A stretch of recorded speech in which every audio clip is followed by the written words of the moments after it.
நண்பர்களே, இன்றைய பதிவில் கர்ப்பத்தின் இறுதி கட்டமான 9வது மாதத்தில் குழந்தையின் வளர்ச்சி, தாயின் உடலில் ஏற்படும் மாற்றங்கள், பிரசவத்திற்கு முன் கவனிக்க வேண்டிய விஷயங்கள் பற்றி விரிவாக பார்க்கலாம்.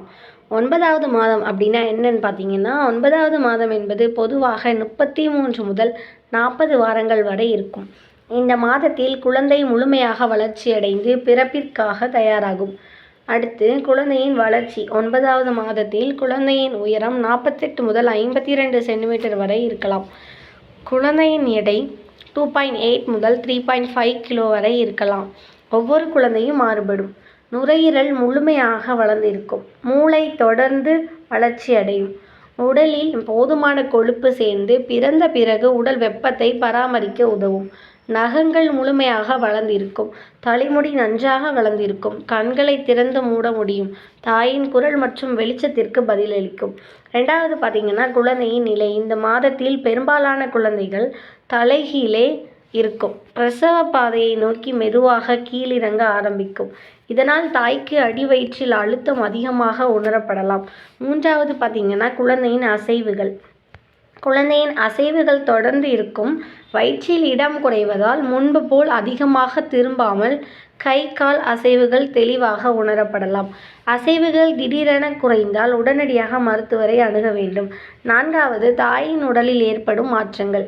9வது மாதத்தில் வயிறு கீழே இறங்கியதைப் போல உணரலாம்.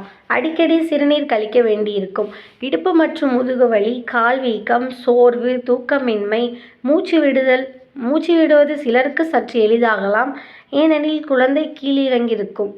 கருப்பை சுருக்கம் அதிகமாக உணரப்படலாம். 5வது பிரசவம் நெருங்குவதற்கான அறிகுறிகள்.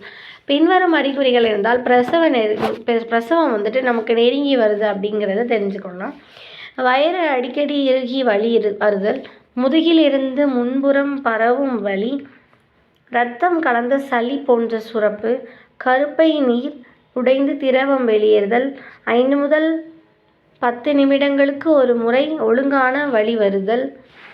இந்த அறிகுறிகள் இருந்தால் உடனடியாக மருத்துவமனைக்கு செல்ல வேண்டும். அடுத்ததாக இந்த மாதத்தில் சாப்பிட வேண்டிய உணவுகள். எல்லா வீடியோவிலையும் பார்த்துருக்கோம் நம்ம என்னென்ன சத்தான உணவுலாம் எடுத்துக்கொள்ளணும் அப்படின்ட்டு. அதே உணவு தான் ஃபாலோ பண்ணிக்கோங்க. கீரை, பால், முட்டை எல்லாமே முன்னாடி உள்ள வீடியோ பார்த்துக்கோங்க.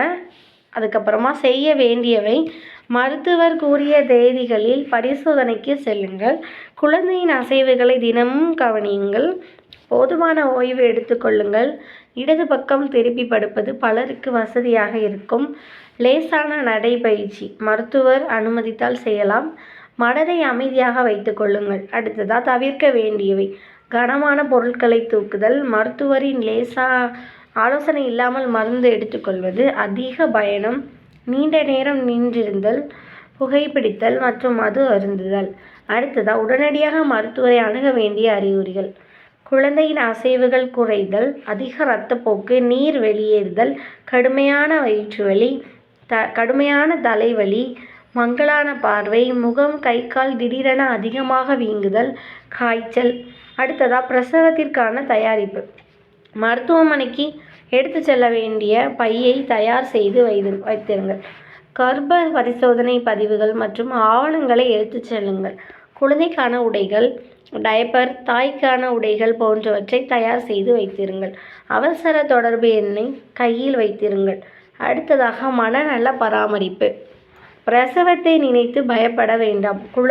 குடும்பத்தினருடன் மகிழ்ச்சியாக இருங்கள். நல்ல இசை கேளுங்கள். ஆழ்ந்த மூச்சு பயிற்சியை மருத்துவரின் ஆலோசனையுடன் செய்யலாம். குழந்தை வரவேற்க மனதளவில் தயாராக இருங்கள். அடுத்ததாக 9வது முக்கிய அறிகுறி என்ன அப்படின்னு பார்த்தீங்கன்னா, 9வது மாதத்தில் பிரசவ வலி தொடங்கிய பிறகு அல்லது கருப்பை நீர் வெளியேறிய பிறகு வீட்டில் காத்திருக்காமல் உடனடியாக மருத்துவமனைக்கு செல்ல வேண்டும். தாய் மற்றும் குழந்தையின் பாதுகாப்பிற்காக மருத்துவரின் ஆலோசனைகளை தவறாமல் பின்பற்றுங்கள். அன்பான அம்மாக்களே, கர்ப்பத்தின் 9வது மாதம் என்பது உங்கள் குழந்தையை நேரில் சந்திக்க இருக்கும் அழகான தருணத்தின் தொடக்கம்.